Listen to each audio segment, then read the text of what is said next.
श्वेतर उपनिषद का छठे अध्याय का 16वां श्लोक करेंगे, मतलब 16th श्लोक आज करेंगे।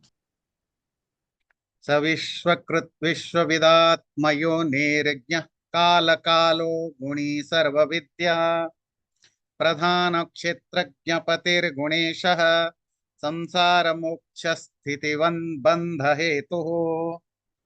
परमात्मा का वर्णन है, मतलब उनकी डिस्क्रिप्शन है। स वो परमात्मा विश्वकृत, विश्व को संसार को कृत बनाने वाला, मेकर ऑफ द वर्ल्ड। विश्वविद, विश्व तो वही वर्ल्ड, विद मतलब जानने वाला, नोअर ऑफ द वर्ल्ड। आत्मा योनि, सेल्फ ओरिजिन, अर्थात उसका अपना कोई ओरिजिन नहीं, वो कहीं से पैदा नहीं हुआ है, वो अपने आप ही है। ज्ञाह, सब कुछ जानने वाला, नोअर। काल कालो, it is the destroyer of destruction. और काल का भी काल मतलब जो काउंटर ऑफ काउंटिंग है ना। काल का क्या अर्थ अभी बात करेंगे। गुणी, पोजेशर ऑफ द गुणाज, जो गुणों को पोजेश करता है, जो गुणों का स्वामी है। सर्ववित यह, और जो सब कुछ जानता है। प्रधान क्षेत्रज्ञ पतिर गुणेशः, जो प्रधान है, अर्थात जो मूलभूत भौतिक पदार्थों का जो मूल, मैटेरियल चीजों का जो प्राइमोडियल स्टेट है, प्रकृति प्रधान, जो कि क्षेत्र है, जो जो भूमि है सबके लिए, उसका ज्ञ, उसका जानने वाला भी वही, पति, और उसका ओनर कंट्रोलर भी वही है।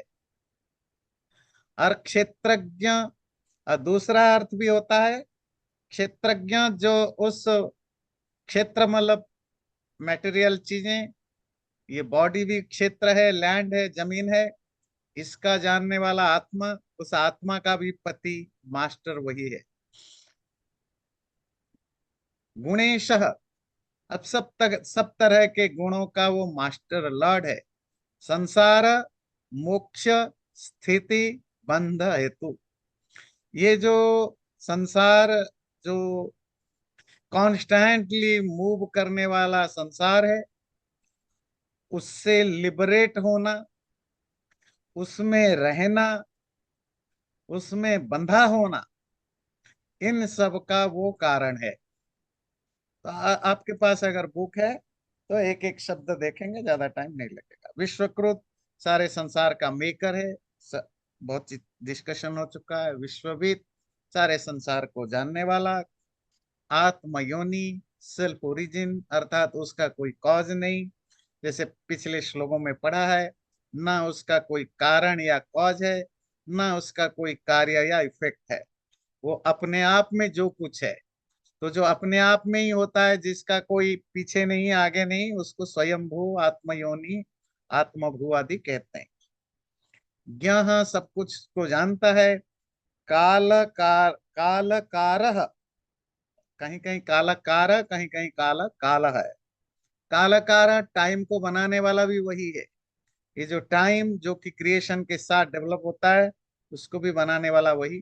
और काला काला भी ले, काला मतलब काउंटिंग, काउंट करना, गिनना, अर्थात डेथ, डिस्ट्रक्शन, मृत्यु। उस मृत्यु का भी मृत्यु काल वही है, परमात्मा।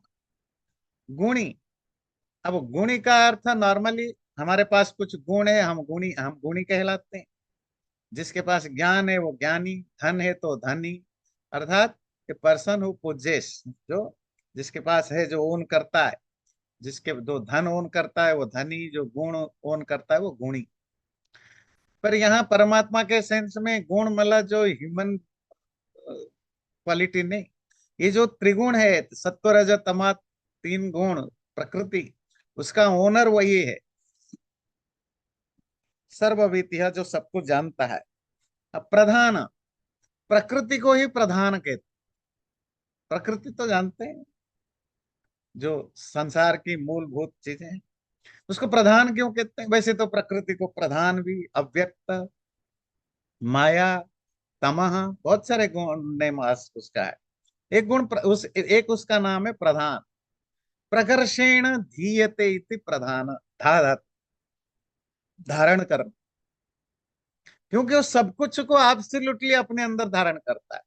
सारा ब्रह्मांड जो है मटेरियल वर्ल्ड, ब्रह्मांड तो मटेरियल ही है, सारा ब्रह्मांड जो है वो उसी के अंदर है ना, वही धारण करता है प्रधान। इसीलिए क्षेत्रज्ञ, क्षेत्र कहते हैं लैंड को।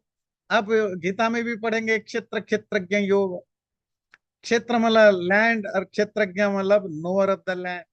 ये बॉडी जो है, शरीर, ये लैंड है ना, ये जमीन है।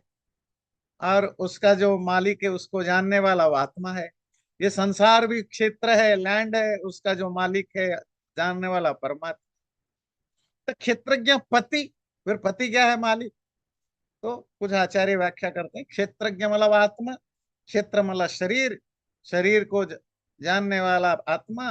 और उस आत्माओं का भी वो स्वामी है, वो प्रकृति का तो मालिक है ही, आत्माओं का भी पति वही है, क्षेत्रज्ञ पति।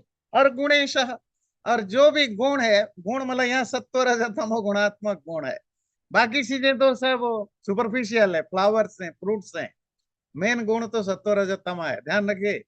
आपके पास भी जो गुण जिसको आप कहते हैं गुण, मतलब देखो ये धार्मिक है, ये सच बोलता है, ये दयालु है, ये सब, ये तीनों गुणों का ही एक मैनिफेस्टेशन है। बात समझ में आती है ना? ये सत्व रजतम, तो बेसिक तो सत्व रजतम है।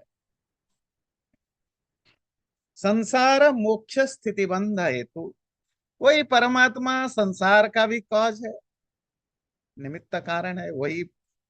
इसीलिए यहाँ इसको फादर के रूप में, पिता के रूप में प्रेजेंट किया जाता है। लिबरेशन, मुक्ति का भी कारण है, उसी की कृपा से मुक्ति होती है। जो कुछ संसार में एस्टेब्लिश करता है उसका भी कारण वही है। और जो विनाश होता है उसका कारण भी यही। और जो बंधन है, जो बॉन्डेज है, उसका भी कारण वही है, क्योंकि उसी ने दुनिया को बनाया, यूनिवर्स को। और वो संसार में जब हम रहते हैं तो हम उससे जो अटैच्ड होते हैं, वो हम अपनी मर्जी से नहीं होता। ऐसा नहीं कि हमने चाहा कि मैं अटैच्ड हो जाऊं, वो एक लॉ ऑफ नेचर है, मतलब ना, जिसके कारण हम उसी तरह के होते हैं। जैसे आप गाड़ी उठपटांग चलाते हैं, एक्सीडेंट होता है, आप नहीं चाहते हैं एक्सीडेंट को, आप तो उठपटांग गाड़ी चलाना चाहते हैं टेढ़ा मेढ़ा, बस आपका पर्पस है कि मैं गाड़ी के साथ खेलूं। पर एक्सीडेंट होता है क्योंकि लॉ ऑफ नेचर है। आप रूल के अगेंस्ट जाते हैं तो होगा ही होगा। तो वो लॉ जो है वो परमात्मा का बनाया हुआ है। मतलब आप परमात्मा नहीं मानते हैं तो नेचुरल होते हैं। तो वो सिस्टम को बनाने वाला वही परमात्मा है। सतन्मयो ह्यमृत ही शसंस्थो यः सर्वगो भुवनस्यास्य गोप्ता य ईशेऽस्य जगतो नित्यमेव नान्यो हेतुर्विद्यत ईशनाय।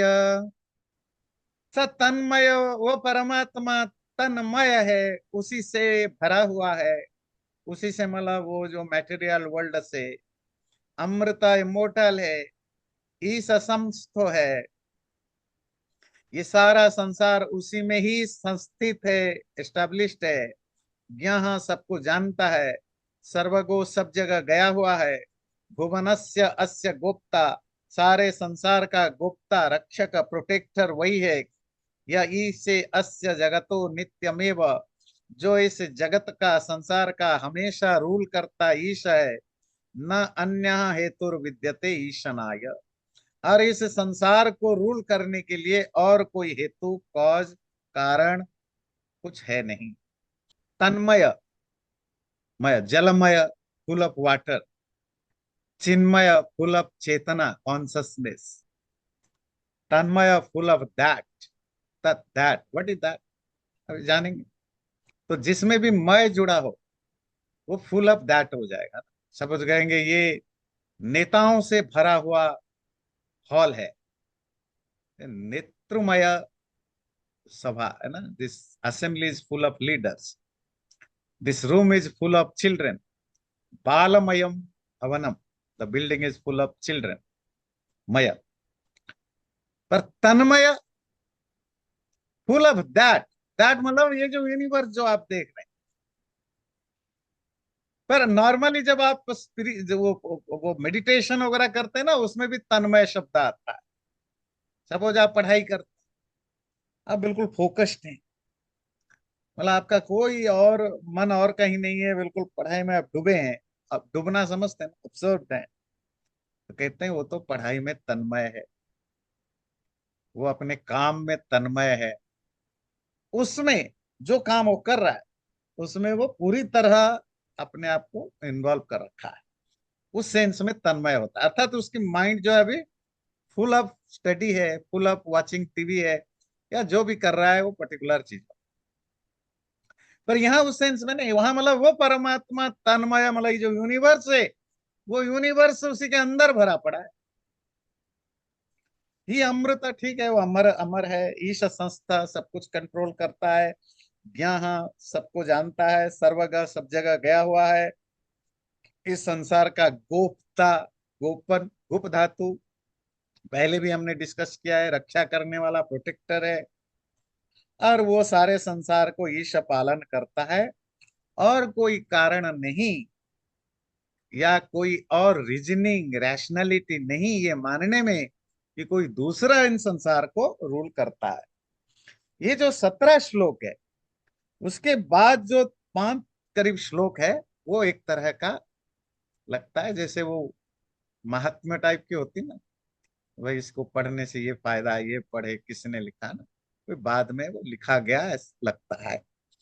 यो ब्रह्माणं विदधाति पूर्वं, यो वै वेदांश्च प्रहिणोति तस्मै, तं हि देव तं हदेवम् आत्मबुद्धि प्रकाशम मुमुक्षुर्वै शरणमहं प्रपद्ये। यो ब्रह्माणं विदधाति पूर्वम, जो सृष्टि के आरंभ में ब्रह्मा को धारण किया, पैदा किया या धारण किया। यो वै वेदांश्च प्रहिणोति तस्मै, जिसने वेदों को उस ब्रह्मा के लिए दिया।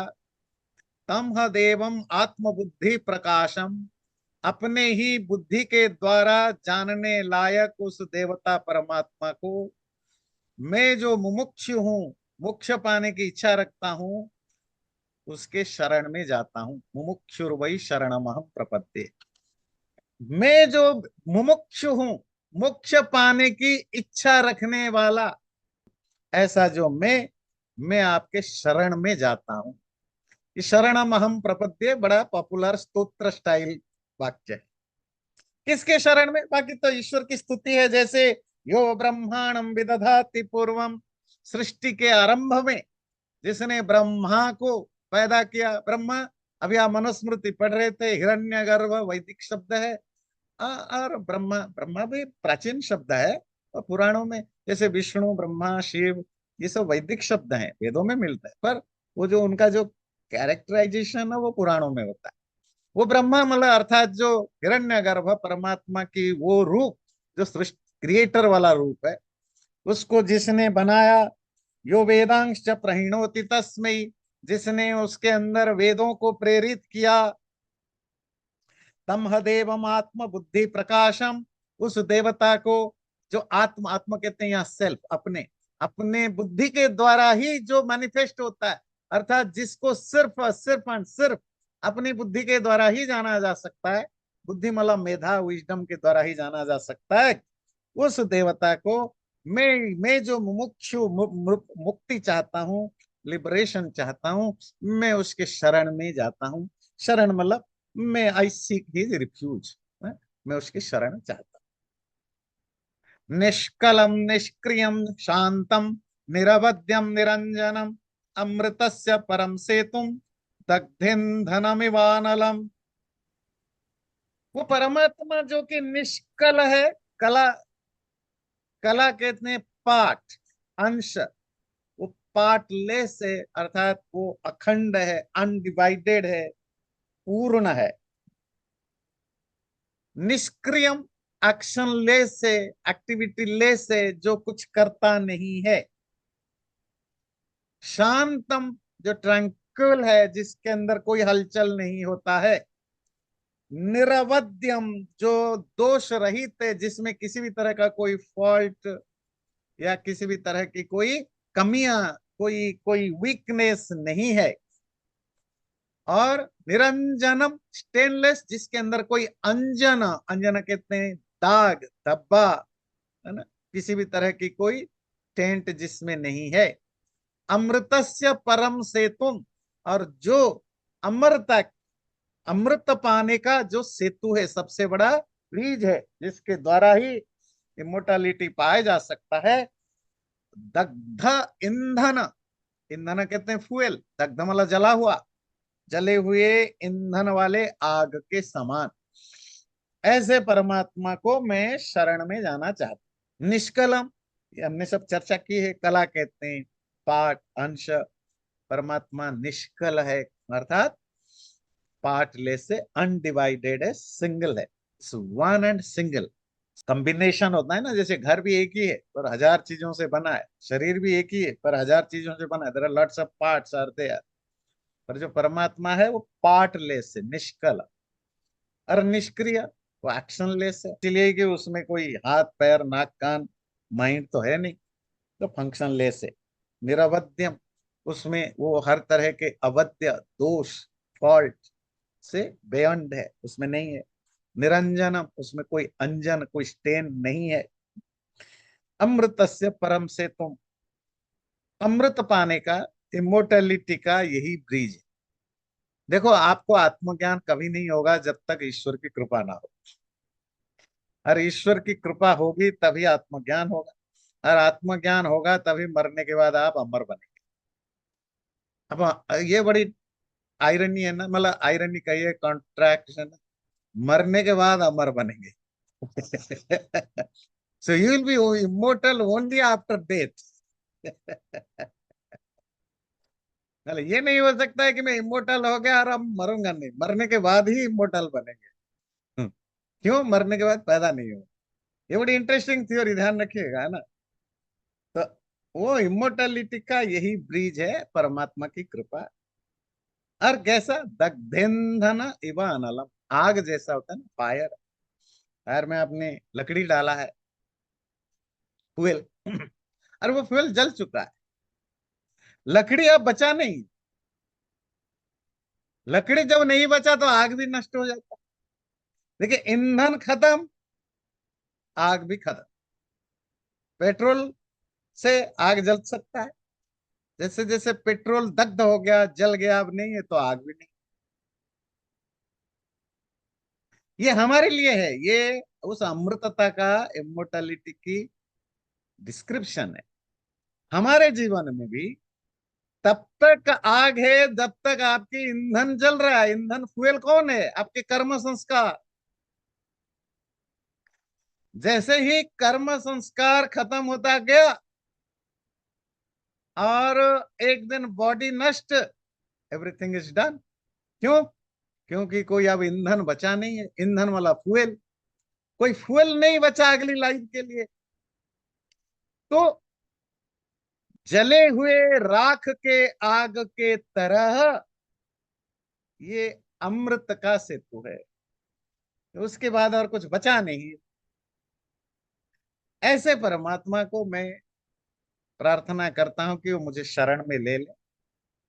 यदा चर्मवदाकाशम वेष्टयिष्यन्ति मानवः तदा देवमविज्ञाय दुःखस्यान्तो भविष्यति। ये बहुत ही बड़ा प्यारा श्लोक है वैसे। अगर कोई सोच रहा है ना, तदा देवम अभिज्ञाय, बिना ईश्वर को जाने मेरा दुख का अंत हो जाएगा, ये तभी होगा जब चर्मवत आकाशम विष्टयिष्यन्ति मानवा, जब इंसान इतने सारे स्किन इकट्ठा कर लेगा, स्किन, जिससे कि वो पूरे आकाश को ढक सके, पूरे स्काई को ढक सके, तब वो ईश्वर को जाने बिना दुखों से मुक्ति पाएगा। तो हिंदी में कहते हैं ना, वो 64 मन घी होगी और आधा नाचेगी। ये फ्रेज है ना, फ्रेज, मतलब ये कभी हो ही नहीं सकती है। तो जब कोई व्यक्ति इतना सारा स्किन इकट्ठा कर लिए, चर्म, स्किन, आकाश को चर्म वाला बना दे, चमड़े से भर दे, तभी जा करके बिना उस देव को, ईश्वर को जाने, उसको, उसके सारे दुख नष्ट हो, दुख नष्ट होना ही अमृतता है, उसके दुख नष्ट होंगे। मतलब इट्स इम्पॉसिबल, इट्स इम्पॉसिबल। वो और भी इससे पहले भी श्लोक आया है, ऋग्वेद यजुर्वेद में भी मंत्र आता है, तदेव विदित्वाति मृत्युमेति नान्यः पंथा विद्यते अयनाय। और कोई रास्ता नहीं है किससे, इस दुख के जाल से परमानेंटली छूटने का। एक ही रास्ता है कि तुम उसको जानो, जानो, बस जानो। उसको जाने बिना और कोई रास्ता नहीं है इस दुखों से छुटकारा पाने का। ये उसी का एक लैंग्वेज चेंज है। उस देव को जाने बिना दुखों से परमानेंट छुट्टी तभी होगी जब तुम पूरे आकाश को चर्म वाला बना दो, स्किन से भर दो। तप प्रभावादेव प्रस तप प्रभावादेव प्रसादाच्च ब्रह्म श्वेताश्वतरोऽथ विद्वान् अत्याश्रमीभ्य परमं पवित्रं प्रोवाच सम्यग् ऋषि संघ जुष्टम। तो यहाँ श्वेताश्वतर ऋषि थर्ड पर्सन के रूप में यूज हुआ है। वो जो श्वेताश्वतर ऋषि, विद्वान, विद्वान मतलब यहाँ ब्रह्म को जानने वाला ब्रह्मवेद, उसने अपने तपह के प्रभाव से, बहुत ज्यादा तपस्या करने के कारण, देव प्रसादात, जो दूसरा कॉज है, परमात्मा की प्रसाद या कृपा के कारण से, वो जो श्वेताश्वतर ऋषि जो ब्रह्म का विद्वान है, ब्रह्म को जाना, उन्होंने ही अति आश्रमीभ्य, जो तीनों आश्रमों से ऊपर चले गए हैं अर्थात सन्यासी, उन सन्यासियों को सम्यक ऋषि संघ जुष्टम, और जो ऋषियों का संघ है, ग्रुप है, ऐसे ऋषियों के संघ ग्रुप को परमम पवित्रम, ये जो परम पवित्र ज्ञान है, प्रवाच बोला कि वो जो श्वेताश्वतर ऋषि है, परमात्मा को जानने के बाद कैसे जाना, देखो आप तो ये बांध ही लो। परमात्मा को पाने का, जानने का, आत्मज्ञान के लिए दो चीजें चाहिए, दो चीजें करना है, तपस्या और ईश्वर प्रसाद। उसी तपस्या को योग कह सकते हो, तपस्या कह सकते हो, जो भी आपको, ये आपको करना है। अच्छा, तपस्या करोगे तो भी नहीं मिलेगा, फिर उसकी प्रसाद, उसकी कृपा होगी, ईश्वर कृपा। ये दोनों जरूरी, इवन योग दर्शन में भी कहते हैं ईश्वर कृपा जरूरी है।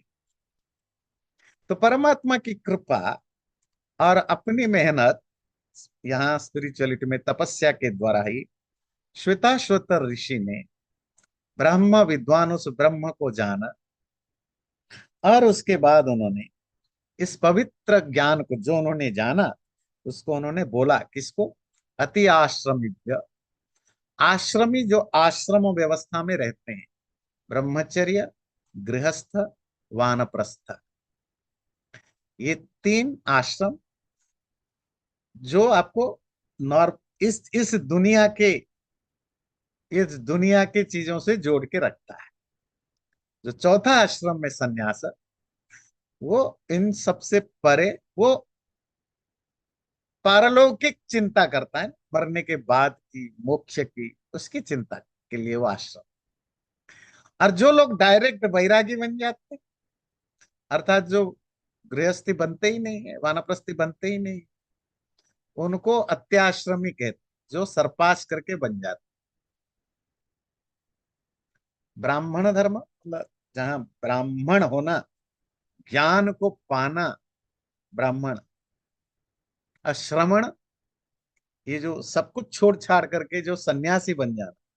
बुद्धिस्ट और जैन ट्रेडिशन में सन्यासियों को श्रमण कहा जाता है। तो ये दोनों की ट्रेडिशन को श्रमण ट्रेडिशन कहा जाता है। जो हिंदू ट्रेडिशन को ब्राह्मण ट्रेडिशन कहा जाता है, अर्थात यहाँ श्रमण की इंपोर्टेंस नहीं। तो वो जो अत्याश्रमियों के लिए ये पवित्र ज्ञान दिया, किसको दिया, सम्यक ऋषि संघ जुष्टम, वो जो ऋषियों का झुंड था, वह ग्रुप थे जो इकट्ठा बैठ के चर्चा करते थे, ऐसे ऋषियों को उन्होंने ये ज्ञान दिया। वेदांते परमं गुह्यम पुराकल्पे प्रचोदितम, न प्रशांताय दातव्यम न पुत्राय शिष्याय वा पुनः। वेदांत में ये परम गुह्य, बहुत सीक्रेट, प्रचोदितम बताया गया है, मेंशन किया गया है। पूरा कल्पे, पुराने जमाने, वो क्या है कि ये ज्ञान न अप्रशांताय, जो जिस व्यक्ति का तन मन अर्थात मन इंद्रिया आदि सबड्यूड नहीं हुआ है, शांत नहीं हुआ है, ट्रैंक्विलिटी को अचीव नहीं किया है, उसको ये ज्ञान नहीं देना। ये जो उपनिषद का न अपुत्राय, और जिसका बच्चा नहीं है उसको नहीं देना। अशिष्याय, और जो शिष्य ढंग का नहीं है उसको नहीं देना। वह पुनः, तो तीन लोगों को नहीं देना। एक तो प्रशांताय, अप्रशांताय, जिसका मन और इंद्रियां, माइंड और सेंसेस प्रॉपरली रेगुलेटेड नहीं है, ऐसे व्यक्ति को ब्रह्म ज्ञान नहीं देना। नंबर टू, न अपुत्राय, जो मैरिड नहीं, जिसके बच्चे नहीं। पुत्र वाला, पुत्र का मतलब बेटा नहीं होता है, कभी नहीं होता। किसी भी वैदिक लिटरेचर में आप निघंटु उठा के देखिए, पुत्र, सोनु, तानु, ये सब संतान वाचक होते हैं। संतान मतलब प्रोजेनी वाचक होते हैं। तो जिसके संतान नहीं है, मतलब संतान नहीं है का यहाँ अर्थ सिर्फ इतना है, अनमैरिड है। आप कहेंगे कैसे अपने आप अर्थ करेंगे? नहीं, अध्यात्म के फील्ड में मैरिज की पर्पस, अगर आप धर्मशास्त्र देखेंगे उसमें मैरिज की पर्पस दिया गया संतान उत्पत्ति। बच्चा पैदा करने के लिए ही विवाह करो, संबंध, फिजिकल रिलेशनशिप बनाओ, न कि अपनी सेंसुअल एंजॉयमेंट के लिए। तो स्पिरिचुअलिटी में जो ऋषि मुनि लोग होते थे, वो विवाह इसीलिए नहीं करते थे कि उनको फिजिकल एंजॉयमेंट हमेशा करना, या कभी बहुत एक्सट्रीम टेम्पटेशन हो तो आप बुरी नजर दूसरों पर ना डाले, तो वो तो ठीक है। पर मोस्टली वो ब्रह्मचर्य पालन करते थे, संतान पैदा करने के लिए विवाह किया था। इसीलिए विवाह के जितने भी विधि विधान होंगे, तो उसमें जो मोस्ट ऑफ चीजें कहा जाएगा संतान उत्पत्ति, और भी होंगे संतान उत्पत्ति के। विवाह का ये फोरमोस्ट गोल माना जाता था, संतान उत्पत्ति। तो जब संतान की बात आए तो इसका मतलब होता है विवाह, या अशिष्य, या जो प्रॉपर शिष्य नहीं है। प्रॉपर शिष्य मतलब जो डिसिप्लिन्ड नहीं है, जो शिष्य बनने को लायक नहीं है। शिष्य बनने के लायक उसमें बहुत सारे रूल्स है। भाई, आपकी क्यूरियोसिटी हो, आप डिसिप्लिन्ड हो, आप रूल्स रेगुलेशंस फॉलो करते हो, किसी भी चीज को जानने ना जानने के लिए जो भी जो भी क्वालिफिकेशन है उसको क्वालिफाई करते हो। जैसे आपने वो प्रश्नोपनिषद में पढ़ा होगा, जब महर्षि पिप्पलाद के पास आए 6 लोग, तो उन्होंने पूछा हमने ये सब पढ़ा है, और पर ये हमें ये नहीं पता, आप बताइए। तो उन्होंने कहा देखो, उन्होंने देखा होगा, पर्सनालिटी थोड़ा चेक किया होगा। बोला ऐसा करो, 1 साल तक यहाँ गुरुकुल में यहाँ रहो, ब्रह्मचर्य का पालन करो, यहाँ की विधि नियम के हिसाब से चलो। 1 साल के बाद पूछना, यदि आता होगा तो बता दूंगा।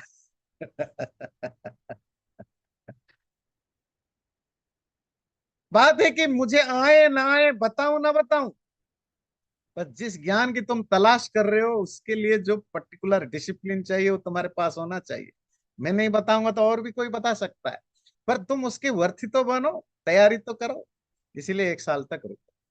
तो ये तो हमारे यहाँ ये व्यवस्था थी। जो सीरियस है किसी टॉपिक को पढ़ने के लिए, वो सीरियसनेस देखा जाता है कि आप कितना सीरियस हो इस चीज को आगे कैरी ऑन करने के लिए, उसी हिसाब से दिया जाता है।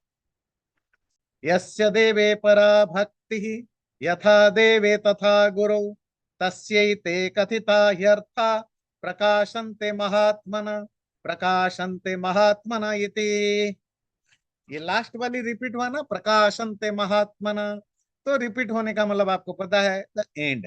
यस्य, जिस व्यक्ति का देवता में, परमात्मा में पराभक्ति, परम भक्ति हो, एब्सोल्यूट भक्ति हो, तथा देवये, और उसी तरह देवता में, तथा गुरु, जैसे ईश्वर में वैसा गुरु में ही भक्ति हो, तस्य एते कथिता ह्यर्था, उसी के लिए ही ये अर्थ, ये बातें बताई गई है।